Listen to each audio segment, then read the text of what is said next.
السلام عليكم. ازيكم عاملين ايه؟ يا رب كلكم تكونوا بخير. بصوا بقى قصة اللي انا عشتها النهاردة دي عشان اعمل كوباية قهوة. دخلت المطبخ، ماشي، قلت هعمل البانيه اللي انا مطلعاه. قلت لا، انا مش هعمل البانيه، انا مش عايزة اتبل واعمل وبيض ودقيق وبقسماط. لا، اعملي يا بنت شوية رز وبطاطس وخلاص. قلت على كوباية القهوة على بال ما اطلع ايه الدبابيس بدل البانيه. تمام. حطيت الدبابيس وحطيت معاها بصلايه كده والتوابل بتاعتها وورق لورا وشويه قرنفل والحاجات اللي احنا بنحطها ديت، ماشي. وسبتها تاخد لون كده مع نفسها، وحطيت القهوه على النار. كنت لسه غاسله البوتاجاز والعين مش عايزه تشتغل كويس. هنا بقى عماله بقلب فيها بقى كل شويه عشان تديها لون حلو. ولسه بقى مش عارفه انا هعمل ايه مع الدبابيس دي، اعملها ازاي؟ يعني اعملها ببطاطس وخلاص. لقيت نفسي بقى طلعت الرز ولبن وعملت رز معمر. ده رز وعليه شويه ملح طبعا مغسول، وعليه شويه ملح وشويه فلفل اسود ومعلقتين زبده. طلعت زبده سياحه، هتشوفوها برضو دلوقتي.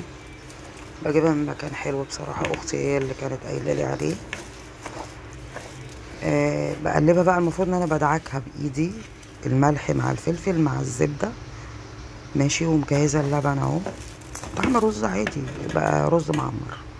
كنت عامل لحل والذين يبيتون لربهم سجدا وقياما.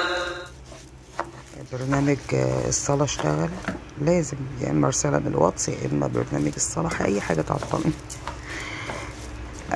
بس قعدت بقى اقلب فيها كويس ومن غير ما تكون على النار ولا حاجة. بقلب فيها كده وحطيت عليها نص اللبن، وحطيت عليه نص ميه، وسبتهم بقى يستووا على نار هاديه. طبعا لازم يتغطى كانك بتسوي رز عادي، ماشي.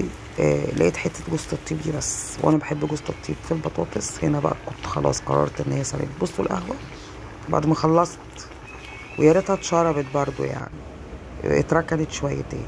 حطيت ده بقى في الفرن، حطيتها بقى في الفرن طلعت بالشكل ده. كانت تحفه تحفه تحفه تحفه.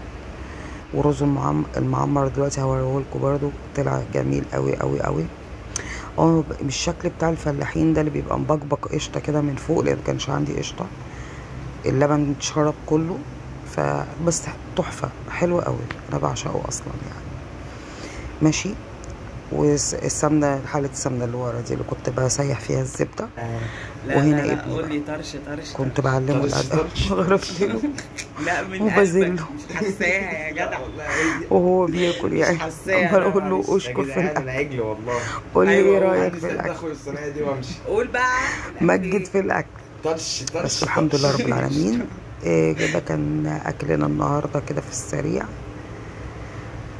والحمد والله لله ما شربت عايزني انا القهوه اقول في لك الاخر. اسكت مش ما عارف. خرجتش من بس المطبخ ربنا لما يجيب الاكل اتعمل وشك. يعني. سبت الحاجه في الفرن وخرجت شربت بقى القهوه.